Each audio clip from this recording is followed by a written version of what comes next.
This video is based upon our research into the power structure behind the push for global government. The formation of a global government would require the cooperation of a large group of people from many nationalities and backgrounds. An organizational structure would be required to guarantee fairness, establish hierarchy, and avert betrayal. Such an organization would need to demonstrate a rich history of trust and cooperation between members. On this subject are that such an organization would have its roots in Zionism, Satanism, or Freemasonry. Let us first consider Zionism, which seems an unlikely choice for the following reasons. The unfolding world government requires the full cooperation of many different ethnic groups. However, history has shown that different ethnic groups rarely trust each other enough to willingly allow one ethnic group to dominate the others and lead them in a particular direction. For instance, you wouldn't find early Irish American immigrants handing over the reins of power to Italian American immigrants or Jewish American immigrants, and vice versa. The flaunting of ethnic differences immediately sets people at odds with each other. Typically, they do not form close bonds and higher levels of trust. For a Zionist world government to work, many different ethnic groups would need to empower a tiny group of Zionists, most of whom are Jews, and in essence relinquish their destiny to this highly ethnic group. As many of you are aware, Zionism is a nationalistic idea which supports a Jewish nation-state in the territory defined as the Land of Israel. Pro-world government ethnic groups in China, India, and Pakistan would have to buy into Zionism to a large extent and base their trust upon relationships emanating from such a belief. And if you believe that Zionists are dominating and controlling the largest Eastern nations, it is important to consider that countries such as China, India, and Pakistan have sizable nuclear arsenals. Could these nations be bullied into submission by a scant few followers of Zionism? And if they could, would the leaders of these Eastern nations continue to enthusiastically support the idea of world government and champion a global banking structure run by a dominant group of Zionists? Speaking from a purely historical standpoint, it remains highly unlikely. And yet, the leaders of the Eastern nations are in full support of the emerging world government and its banking structure. Some say that Freemasonry is controlled by Zionists. If this were the case, Freemasonry would surely be forced to carry out the agenda of Zionism.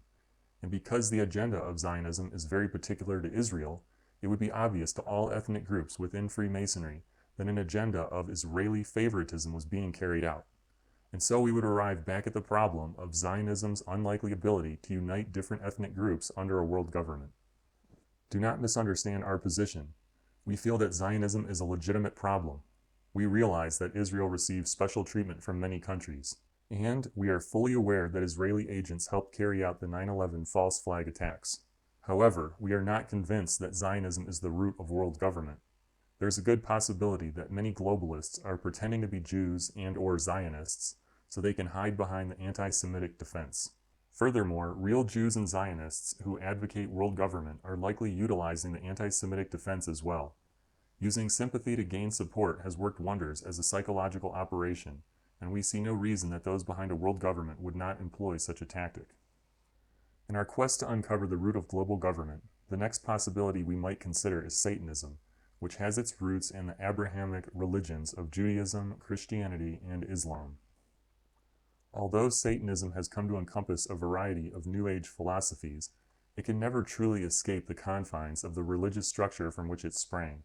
Surely there have been some moderately successful attempts to morph Satanism into atheism, but because its origins lie in the Abrahamic religions, it does not easily translate into other world religions and belief systems. Therefore, it is unlikely that a belief in Satanism would unite a Chinese Taoist, Japanese Buddhist, or Indian Hindu under the banner of world government. However, many world leaders with these Eastern religious backgrounds are deeply involved in the push for a world government. These men and women could be hiding a satanic belief, but again, it remains unlikely. So, which organization assures its members that they will not be betrayed at some point in the future, or hung out to dry like so many Middle Eastern despots? Our third option is Freemasonry. Unlike the last two possibilities, modern Freemasonry is an all-inclusive organization.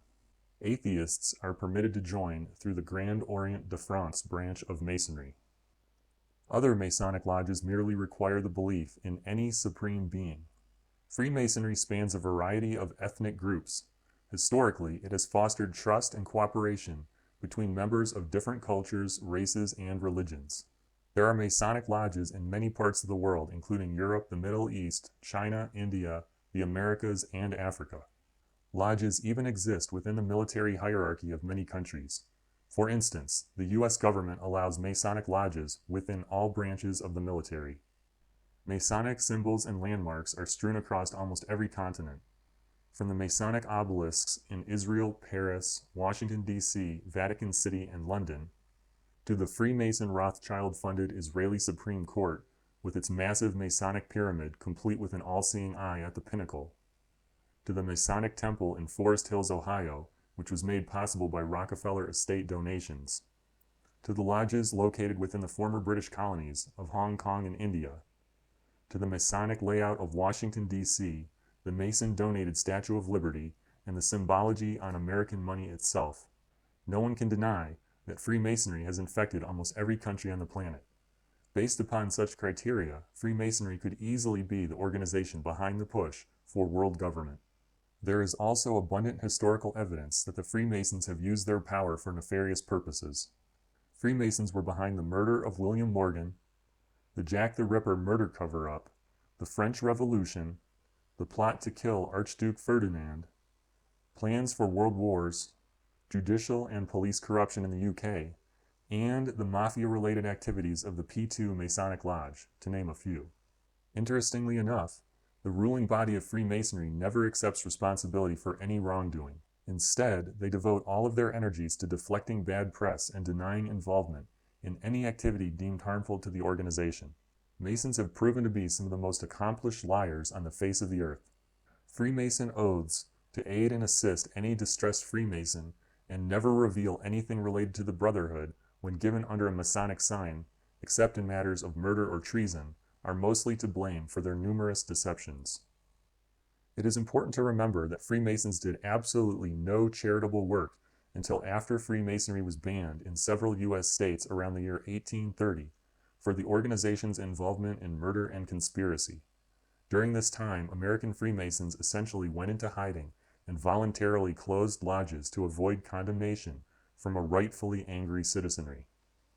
In 1870, the Freemasons quietly re-emerged and created the Shriners, whose focus was to be fun, fellowship, and charity.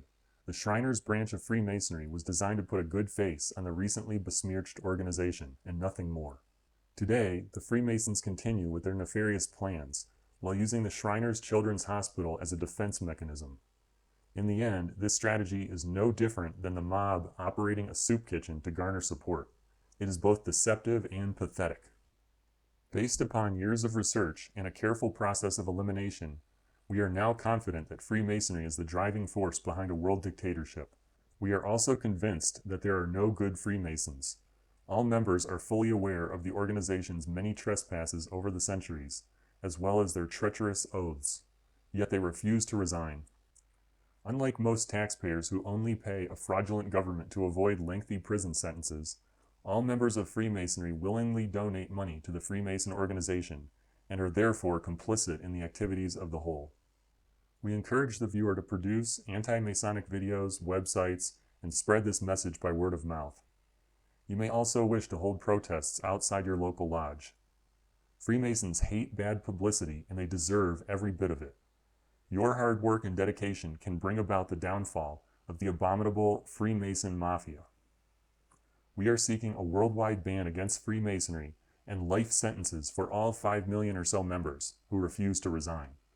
A Masonic database of names and faces must be compiled. These men and women must not escape justice.